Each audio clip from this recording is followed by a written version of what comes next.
You'll never belong in this family." The words landed before the door even finished opening, sharp and clean, like something practiced too many times to feel anymore. And the room behind it. Polished hardwood floors, a chandelier catching the late afternoon sun, walls lined with framed smiles, fell into a silence that wasn't empty but controlled, curated, the kind that only exists in houses where everything has its place except the truth. Elijah Carter stood just inside the threshold, 8 years old, sneakers half a size too big, laces uneven, fingers curled tightly around the sleeve of a donated jacket that still smelled faintly of detergent and someone else's life. His eyes moving not with curiosity but with caution, as if he already knew which parts of the room were safe to look at and which ones might look back. Mrs. Whitmore didn't step closer, didn't soften, her posture straight, chin lifted just enough to make distance feel like a decision. While Mr. Whitmore remained a few feet behind her, one hand resting in his pocket, the other holding a folder he never opened, his gaze passing over Elijah the way people scan headlines they've already decided not to read. Somewhere deeper in the house, a clock ticked, steady, indifferent, marking time that felt heavier than seconds, like each click was sealing something into place. Elijah didn't speak at first, not because he didn't have words, but because he had learned that sometimes silence was the only thing people didn't take from you. And in that silence, he noticed details, the faint hum of central air, the way sunlight stretched across the floor but stopped just short of his shoes, the reflection of himself in a glass frame, small, still, almost erased by the brightness around him. "We're looking for a good fit," Mrs. Whitmore continued, her tone smooth, rehearsed, the kind used at charity galas and televised donations, and for a moment it sounded like kindness until it didn't, until the space between her words revealed what they were really measuring, and Elijah felt it not as rejection but as recognition, like hearing a sentence you've been expecting before anyone says it out loud. He shifted his weight slightly, the floor cool beneath thin soles, his heartbeat steady, not racing, not breaking, just present. And when he finally lifted his eyes to meet hers, there was no plea in them, no performance, only a quiet steadiness that didn't belong to someone his age, something built from nights that lasted too long and mornings that arrived without promises. "I understand," he said, voice soft but clear, each word placed carefully, as if he had learned that even the smallest sentence could carry more than it seemed. And the air in the room tightened, not dramatically, not visibly, just enough to be felt if you were paying attention, just enough for Mr. Whitmore's hand to still for a fraction of a second before slipping deeper into his pocket. Outside, a car passed by, tires brushing against the street with a low, fading sound, and for a brief moment, it was the only thing moving forward. Elijah lowered his gaze again, not in defeat, but in acceptance, like closing a book you already know the ending to. And as Mrs. Whitmore reached for the door, her fingers pausing only long enough to ensure there would be no misunderstanding, the sunlight shifted, sliding an inch closer to where he stood, but never quite reaching him. And the space between them, measured in feet, in silence, in everything unspoken, became the kind of distance that doesn't close, only waits. The door closed with a soft, final click, the kind that did not echo but still managed to stay in the air long after it should have faded. And Elijah Carter remained standing on the front steps for a moment longer than necessary, not frozen, not waiting, just allowing the moment to settle into something he could carry without breaking under it. The sky above the Whitmore estate stretched wide and pale, late afternoon light washing over the long driveway that curved like it had somewhere important to be, and for a second, Elijah followed that curve with his eyes as if imagining where it might lead if he were allowed to stay on it. But then he looked down again, back to where his shoes met the stone, grounding himself in what was real, what was his. The social worker beside him shifted her weight, a clipboard pressed lightly against her chest. Her expression caught somewhere between professional distance and something softer she did not quite know how to show. And when she placed a gentle hand on his shoulder, it was careful, almost hesitant, as if she understood that comfort, when given too quickly, could feel like another thing taken away.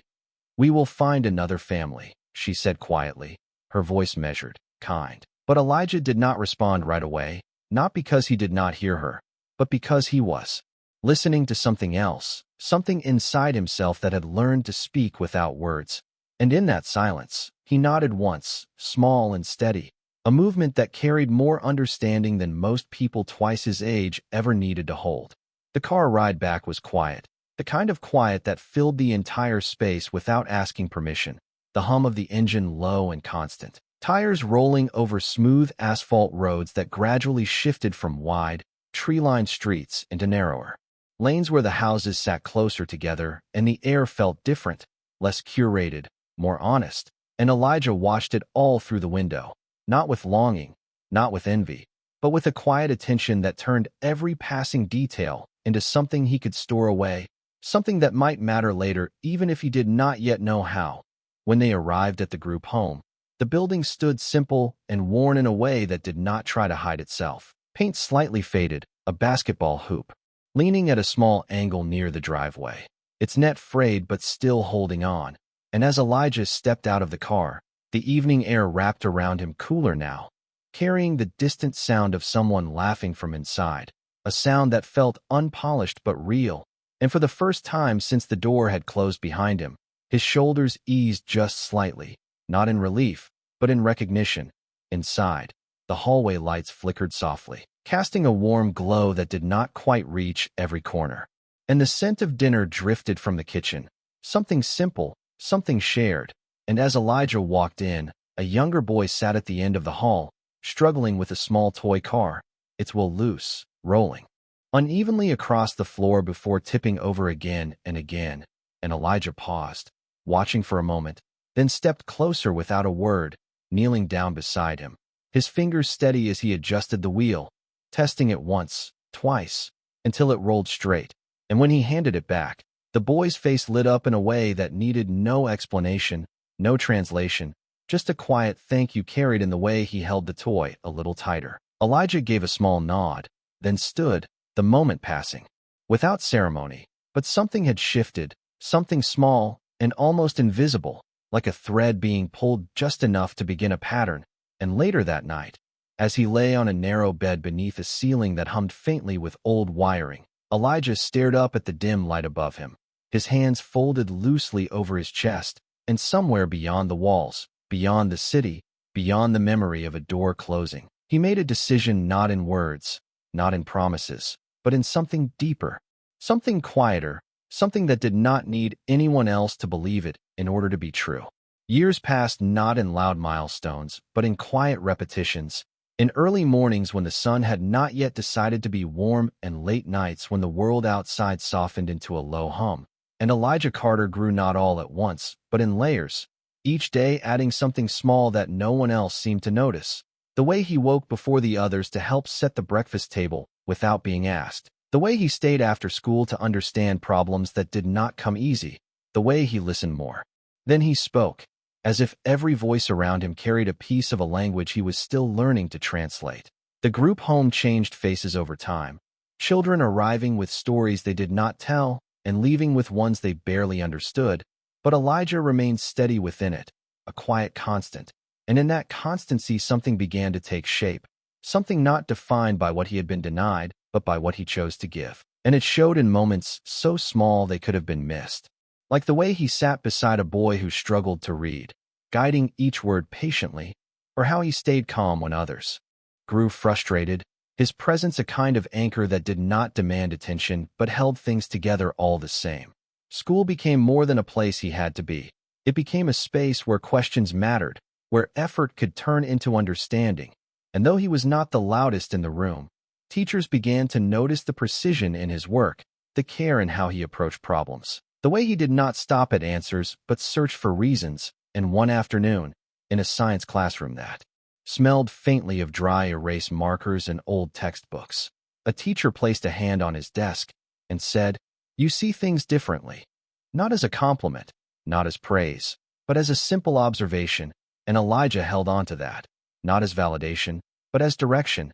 Outside of school, he found himself drawn to places where quiet focus mattered. The small community clinic 2 blocks from the group home, where volunteers were always needed, where the waiting room filled with people who carried more than what could be seen. And Elijah started by organizing supplies, by cleaning surfaces, by doing the kinds of tasks that rarely earned recognition.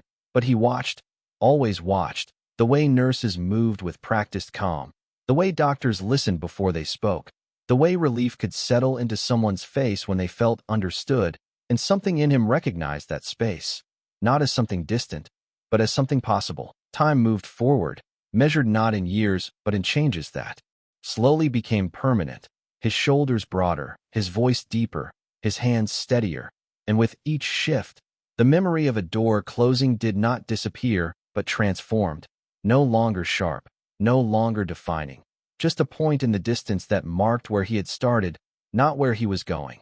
And on a quiet evening, sitting by the window of the room he had slept in for so long, Elijah looked out at the streetlights flickering on one by one, their glow soft against the darkening sky, and he realized that the decision he had made years ago without words had grown into something real, something living, not fueled by proving anyone wrong, but by becoming someone who could stand in a room where silence once pushed him out and fill it with something stronger, something steady, something that did not ask for permission to exist.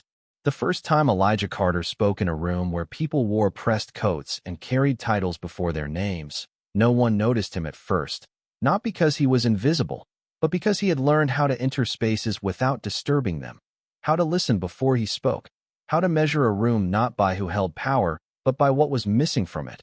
And it was during his second year of medical school, in a lecture hall that smelled faintly of coffee and ink, where voices layered over each other in confident tones, that he raised his hand, waited until the professor paused, and asked a question that did not challenge authority but clarified something deeper, something the others had moved past too quickly, and the room shifted, subtly, the kind of shift that does not announce itself but changes how people look at you afterward. Elijah did not speak often, but when he did, it was precise, grounded, carrying a quiet weight that made people listen even if they did not understand why. And over time, his presence began to register, not loudly, not dramatically, but steadily, like a rhythm that aligned with something essential. His days were long, measured in hours that stretched from early morning rounds to late-night study sessions, his hands often marked by the faint pressure of gloves, his mind carrying details that others forgot, and yet he moved through it all with the same calm that had defined him as a child, the same steadiness that had once fixed a broken toy car in a dim hallway, now applied to things far more complex, far more fragile. And in the quiet corners of the hospital where machines hummed and monitors traced soft patterns of life, Elijah found something familiar, not in the equipment, not in the procedures, but in the silence that surrounded them, the kind of silence that required presence more than words. One evening, as the sky outside turned a deep shade of blue that blurred the line between day and night, Elijah stood in a patient room, observing, listening, his posture relaxed but attentive, and when the attending physician asked a question that hovered unanswered for a moment too long, Elijah stepped forward, his voice even, his explanation clear, not rushed, not uncertain, and the attending physician looked at him differently after that, not with surprise, but with recognition, the kind that acknowledges something already there. It was not long before his name began to circulate quietly among faculty, among residents, among those who paid attention to more than just scores and rankings, and opportunities followed, not handed to him, not given freely, but opened just enough for him to step through if he chose to. And he did, each time, not with urgency, not with ambition driven by proving anything, but with a sense of purpose that had grown slowly, carefully, over years that had asked more of him than most. And yet, even as he moved forward, even as the world around him began to reflect back something different, something earned, Elijah carried with him the same internal compass, the same quiet understanding that who he became would never be defined by who had once turned him away. And on a night when the hospital corridors felt especially still, when the lights cast long reflections across polished floors and footsteps echoed softer than usual, Elijah paused by a window overlooking the city, the distant glow stretching out in lines and patterns that seemed endless.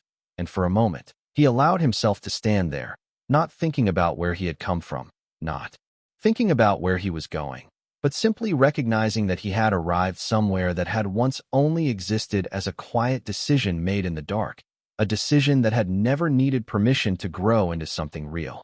The call came in just past 9:40 p.m., not loud, not urgent in tone, but carrying a weight that settled into the room the moment it was spoken. And Elijah Carter was halfway through reviewing patient notes when the attending physician stepped closer, his voice lower than usual, measured in a way that suggested something beyond routine.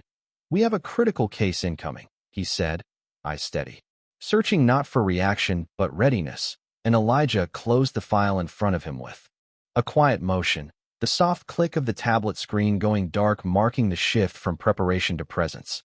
The hallway outside moved as it always did, nurses passing with practiced efficiency, the distant hum of machines threading through the air like a constant reminder of time moving forward whether anyone was ready or not. And Elijah stepped into that rhythm without hesitation, his pace even, his focus narrowing not out of urgency but clarity, the kind that came from years of learning how to remain steady when everything else accelerated. Details followed quickly, fragments at first, age, condition, complications, each piece adding weight, building a picture that was not yet complete but already demanding attention. And Elijah listened without interrupting, his mind aligning information with instinct, not jumping ahead, not assuming, just placing each detail where it belonged. "The family is already here," someone added, almost as an afterthought, and for a brief moment, something shifted, not in the room, not in the pace of movement, but somewhere quieter, deeper, a space that Elijah had learned to recognize without fully turning toward it, and he nodded once, acknowledging the information without allowing it to define the moment. They moved together toward the consultation area, the fluorescent lights casting a clean, consistent glow that left no room for shadows, and as the doors opened, the air felt different, not heavier, not lighter, just charged with a kind of stillness that came from people waiting for something they could not control. And Elijah stepped in, his posture unchanged, his expression calm, the same measured presence he carried into every room where answers were not guaranteed. The family stood near the far wall, their silhouettes framed by the soft light filtering through tall windows, and though Elijah had not yet fully focused on their faces, there was something familiar in the space between them, in the way silence stretched, without breaking, in the way expectation filled the room without needing words, and for a fraction of a second, a memory flickered, not sharp, not intrusive, just present, like a reflection caught in glass that disappears the moment you try to look directly at it. The attending physician began to speak, outlining the situation with clarity, each sentence precise, grounded, and Elijah stood beside him, listening, absorbing, his attention divided between the information being given and the subtle shifts in the room, the way breath held, the way shoulders tightened, the way hope and fear could exist in the same space without canceling each other out. Then, as the explanation reached its center, the point, where reality could no longer be softened, the attending physician turned slightly, just enough for the gesture to be noticed without being emphasized. "Dr. Carter will be leading the procedure," he said, and the words settled into the room with a quiet finality, not dramatic, not loud, but undeniable. And in that moment, Elijah lifted his gaze fully, meeting the eyes of the people before him for the first time, and something shifted, not in him, not in the room, but in the space where past and present briefly touched, just long enough to be recognized before everything moved forward again. For a moment, no one spoke, not because there were no words, but because something in the room had shifted into a space where words felt too small, and Elijah Carter stood still, his shoulders relaxed, his gaze steady, allowing the silence to exist without trying to fill it, the soft hum of overhead lights blending with the distant rhythm of hospital monitors. A quiet reminder that time was still moving even as everything else seemed to pause. The man in front of him, William Whitmore, straightened slightly, his posture refined but no longer composed in the same effortless way it had once been, his eyes searching Elijah's face not with authority, but with something unfamiliar, something uncertain, and beside him, Margaret Whitmore held her hands together tightly, her fingers interlaced as if holding on to something that might slip away if she loosened her grip, and in that moment, recognition did not arrive loudly. It did not announce itself, it unfolded slowly, like a memory, stepping forward into light after years of being kept at a distance. Elijah saw it in their eyes before they said anything. the hesitation, the narrowing of focus, the quiet realization that connected past to present without needing confirmation. And yet he did not react, not outwardly, not inwardly. He remained where he was, grounded, present, the same calm that had carried him through every room, now holding steady in this one. "Doctor." Margaret's voice began, softer than before, but it did not finish. The word lingering in the air as if it needed something else to complete it, something she was not yet ready to say, and Elijah inclined his head slightly, acknowledging her without stepping closer, without stepping back, maintaining the space between them as something neutral, something balanced.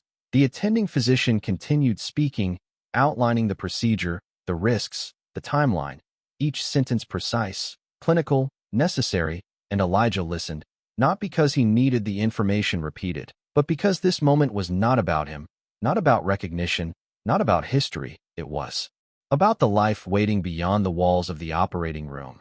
And when the explanation ended, the room returned to silence once more, not heavy, not tense, just full, like something important had been placed into it, and everyone could feel its presence. William cleared his throat, a small, controlled sound, and when he spoke, his voice carried a different weight than before, less certain, more human. We trust your expertise," he said, the words careful, deliberate, and Elijah met his gaze. For a brief second, long enough to acknowledge the statement, not long enough to define it. And in that glance, there was no judgment, no reflection of the past, only the present, clear and steady. A nurse stepped into the room quietly, her voice gentle as she indicated that preparations were ready, and Elijah turned toward the door without hesitation, his movements smooth, unhurried, as if guided by something deeper than thought. And as he reached the threshold, he paused for the briefest moment, not looking back, not lingering, just allowing a single breath to settle into place, the kind of breath that marks a transition. And then he stepped forward, leaving behind the space where past and present had briefly touched, carrying with him only what mattered now, the responsibility, the purpose, the quiet decision that had never needed to change, even when everything else had. The operating room was colder than the hallway, not in a way that unsettled, but in a way that clarified, a space where every sound had purpose and every movement followed intention. And Elijah Carter stepped into it with the same steady presence he had carried through every threshold before, his hands washed, his focus narrowed, the outside world dissolving into something distant and irrelevant as the surgical lights cast a clean, unwavering glow over the table. Monitors hummed in quiet rhythm, lines tracing patterns that spoke in a language he had come to understand not just with training, but with instinct. And as the team moved into position, each person knowing their role without needing instruction, Elijah's voice entered the space not loudly, not forcefully, but with calm authority, guiding, confirming, aligning everything into a single, shared direction. Time did not rush here. It stretched, it held. It asked for precision over speed, and Elijah responded to that demand with the same measured focus that had defined him long before this room existed in his life. His hands steady, his mind clear, every decision placed carefully, not as reactions, but as choices grounded in something deeper than urgency. Beyond the walls, the hospital continued its quiet motion, footsteps echoing softly, distant voices blending into the background. But inside this room, there was only the present, only the task, only the responsibility that had been placed in his hands, and Elijah carried it without hesitation, not because it was easy, not because it was expected, but because it was who he had chosen to become. Moments passed, then more, the rhythm unbroken, the focus unshaken, and gradually, almost imperceptibly, the tension that had once hovered at the edges of the room began to shift, not disappearing, but transforming into something steadier, something controlled, like a storm settling into calm without ever fully leaving. Elijah did not look up, did not pause, did not allow anything outside of this space to enter. And yet somewhere in the back of his mind, not as distraction but as awareness, he knew that beyond these doors, two people waited in a silence that was no longer the same as before, a silence shaped now by recognition, by memory, by the weight of a moment that had come full circle without asking permission. And then, as the final steps approached, As the process moved toward completion, there was a shift, subtle but undeniable, a signal not in words but in the quiet alignment of everything falling into place. And Elijah allowed himself a single breath, controlled, measured, the kind that marks not an end but a transition, his voice steady as he confirmed what needed to be confirmed, his hands completing what had to be completed. And when it was done, when the room settled into a new kind of stillness, one that carried relief instead of tension, Elijah stepped back slightly, not in triumph, not in release, but in acknowledgement, a quiet recognition of the moment as it was, nothing more, nothing less. The monitors continued their soft, steady rhythm. The lights remained unchanged. The team moved with the same practiced calm. But something had shifted, something beyond the technical, beyond the visible, something that could not be measured but could be felt. And Elijah stood there for a brief second longer before turning away, his path leading back through the same doors he had entered, carrying with him not the weight of the past, not the need for recognition, but the quiet certainty that he had done exactly what he was meant to do. Nothing more, nothing less. The doors to the operating room opened with a soft mechanical sound that barely registered against the steady rhythm of the hospital, and Elijah Carter stepped out still wearing the quiet focus that had carried him through the procedure, his movements unhurried, his expression unchanged, as if the weight of what had just happened did not need to be displayed to be understood. And down the hallway, under the consistent glow of overhead lights, William and Margaret Whitmore stood side by side, not speaking, not moving, their presence held together by something fragile and unspoken. And when they saw him, both straightened instinctively, as if the moment demanded more of them than they had prepared to give. Elijah approached with the same measured pace, stopping at a distance that felt neither close nor far, a space defined not by steps but by history. And for a brief second, no one spoke, the silence settling between them like something that needed to be acknowledged before it could be crossed. And then Elijah's voice entered the space, calm, even, carrying no trace of tension. The procedure was successful, he said, the words simple, precise, offering exactly what was needed and nothing more.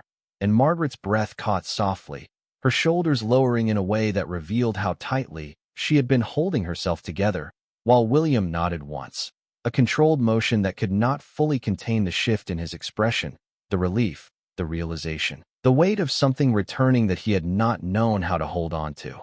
"Thank you," William said, his voice quieter than before, stripped of the confidence that once defined it, replaced now with something more honest, something less certain.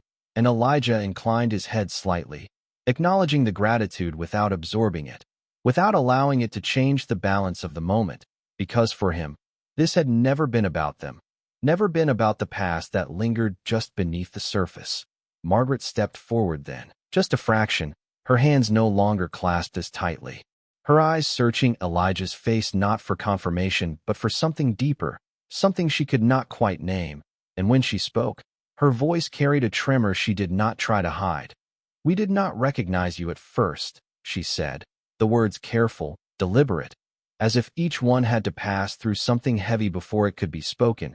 And Elijah met her gaze, steady, present, but did not respond immediately, allowing the space to hold her words without rushing to fill it. "Years ago," she continued, her voice softer now, "we made a decision." And the sentence faltered, not because the memory was unclear, but because it had become too clear, too present. And William shifted beside her, his posture no longer composed but grounded, real. And when he spoke, it was not to correct, not to justify, but to continue what had already begun. "We were wrong," he said simply, the statement carrying no defense, no explanation, just the weight of acknowledgement. And the hallway seemed to quiet further, as if even the distant sounds of the hospital had softened to allow the moment to exist fully. Elijah listened, not with resistance, not with acceptance, but with a calm that did not depend on what they said or did not say. And when he finally spoke, his voice remained unchanged, steady, grounded. "What matters is that your son is stable," he said, redirecting the moment not away from them, but toward what was real, what was present, what required attention now. And Margaret's eyes lowered briefly, not in shame, but in understanding. as if she realized that whatever bridge she had hoped to build could not be crossed in words alone. William nodded again, slower this time, absorbing the shift, the boundary that Elijah had set without force, without rejection, simply by choosing where to stand. And for a moment longer, they remained there, three people connected by something that could not be undone but no longer needed to define them. And then Elijah stepped back slightly, a subtle movement that signaled the end of the exchange, not abruptly, not coldly, but with the same quiet clarity that had guided him through every step. And as he turned to leave, the space between them remained, not as distance, but as something transformed, something understood without needing to be spoken again. The hallway felt different now, not quieter, not louder, but settled, like something that had been waiting had finally found its place, and Elijah Carter walked through it with the same steady pace, his footsteps soft against the polished floor, his hands relaxed at his sides. No urgency, no hesitation, just forward movement guided by something deeper than thought. Behind him, the voices he had left did not follow, not because they had nothing more to say, but because some moments do not need to continue. They simply need to exist, complete in themselves. And as he reached the end of the corridor, the large windows stretched out before him, revealing the city beyond, lights beginning to glow one by one as evening settled in, each window and each building holding a story, a moment, a life moving forward in its own quiet way. Elijah paused there, just for a second, not to reflect, not to revisit, but to acknowledge where he stood, the glass cool beneath his fingertips as he rested his hand lightly against it, the faint vibration of the building carrying through like a distant echo of everything happening within its walls. And in that stillness, there was no trace of the boy who had once stood on a doorstep waiting for a decision that had already been made, not because that boy had disappeared, but because he had grown into something that no longer needed that moment to define him. A nurse passed behind him, her footsteps quick but not hurried, offering a small nod as she moved along. And Elijah returned it with the same quiet acknowledgement, a simple exchange that required nothing more. And as he turned away from the window, his path led him not back toward the past, not toward the room he had just left, but forward, deeper into the hospital, where other patients waited, where other moments would unfold without knowing his name, without knowing his story. And that was enough. Later, as the night settled fully and the corridors dimmed into a softer glow, Elijah stepped outside the hospital doors, the cool air meeting him with a gentle contrast to the controlled environment he had left behind, the sounds of the city blending into a low, continuous rhythm, distant traffic, a passing conversation, the quiet hum of life moving on. And he stood there for a moment, breathing in slowly, the air steady, real, unfiltered, and in that breath, there was no weight, no expectation, just presence. Across the street, a small child walked beside his mother, holding her hand, his steps uneven but determined, and Elijah watched for a brief second, not with longing, not with comparison, but with a quiet understanding, the kind that comes from recognizing something without needing to hold on to it. And as the traffic light changed and the world shifted forward once more, Elijah stepped off the curb, joining the movement without hesitation, without pause, his figure blending into the flow of people and light and sound, not disappearing, but becoming part of something larger, something ongoing, something that did not need to be seen to be real. And as he crossed the street, the glow of the city lights reflected faintly against the glass doors behind him, leaving no mark, no trace. Only the quiet certainty that what had been done, what had been chosen, what had been lived, was enough, and always had been.